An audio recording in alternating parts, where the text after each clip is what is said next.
राहुल जी दिल्ली से। राधे राधे महाराज जी। राधे राधे महाराज जी।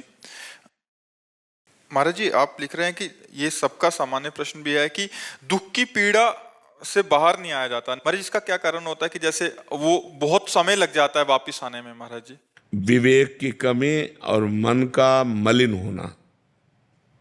अगर विवेक प्रवीण हो तो एक सेकंड में काट दे, तो प्रवीण विवेक हुआ नहीं, बुद्धि में विवेक हुआ नहीं, केवल बुद्धि है।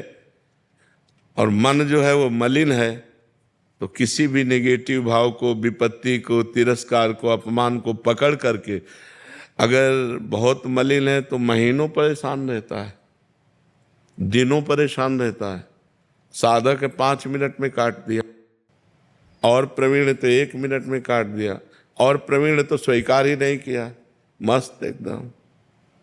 तो ये विवेक सत्संग से होता है। बिन सत्संग विवेक न होई, और राम कृपा बिन सुलभ न। बिना भगवान की कृपा के सत्संग नहीं मिलता, और बिना सत्संग के विवेक नहीं होता। अगर विवेक हो जाए बुद्धि में और नाम जब चल रहा है तो मन की मलिनता नष्ट हो जाएगी, वो दुख को पकड़ेगा ही नहीं, वो सुख में ही रहेगा।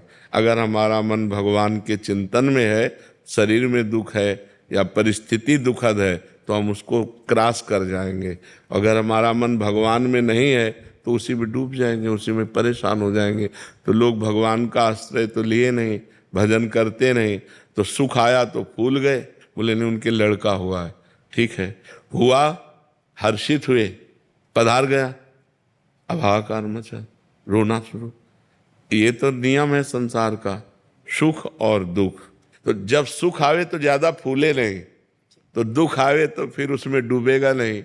तो हम कहते हैं कोई उत्सव मनाओ, कोई भगवत कार्य करो, तो नाम कीर्तन, भगवान का यश कीर्तन, भगवान की कथा वार्ता और भक्तों की सेवा, तो तुम्हारा जीवन सार्थक हो जाए। तो अपवित्र मन दुख को पकड़ता है, और पवित्र मन सुख को, भगवान के सुख को पकड़ता है। भगवान का सुख ऐसा है जो सांसारिक सुख दुख से निवृत्त कर देगा।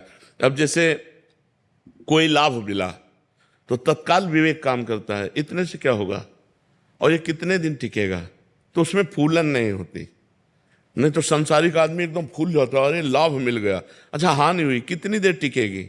जब सुख नहीं टिका तो ये कितनी देर टिकेगी? हम डटकर इससे लड़ते हैं, और इस विपत्ति से, इस दुख से, इस हानि से हम परास्त नहीं होंगे, क्योंकि विवेक काम कर रहा है। और विवेक सत्संग और नाम जप से होता है। तो नाम जप और सत्संग करो, जिससे तुम्हारा मन पवित्र रहे, दुख का स्पर्श ना करे।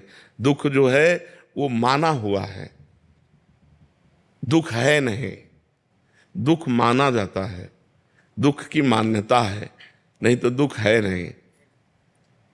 सुख है, सुख है। जैसे एक पानी गिरा तो किसान को सुख हो गया और कुम्हार को दुख हो गया, उसके सारे बर्तन भीग गए, जो कच्ची मटकी थी सब फैल गई, उसको तो सुख और दुख अपनी मान्यता के अनुसार है। एक की मान्यता खेती लहला रही तो सुखी हो गया, एक के बर्तन सब मिट्टी के थे वो सब फूट गए पानी गिरने से, वो दुखी हो गया। तो दुख और सुख, एक ही वर्षा एक को दुख दे दी, एक को सुख दे दी, तो मान्यता हुई ना। अपनी मान्यता बिगड़ गई, अपनी मान्यता बन गई, तो सुख और दुख का ये कोई शाश्वत सुख नहीं है। शाश्वत भगवान का सुख है। यदि हम नाम जप करें, सत्संग सुने और भगवान के भरोसे हो जाएं, तो हम सुख दुख से निपट सकते हैं। नहीं तो पीस डालता है आदमी, इतना दुखी हो जाता है कर लेता है। देखो ना, हार जाने पर, फेल हो जाने पर, या किसी भारी समस्या में, या ब्लैकमेल हो जाने पर आदमी जब दिमाग काम नहीं करता तो फिर उस कर लेता है। तो हमें लगता है कि हमें सत्संग के द्वारा अपने विवेक को बढ़ाना चाहिए, जिससे हम ऐसी परिस्थितियों से निकल पाएं।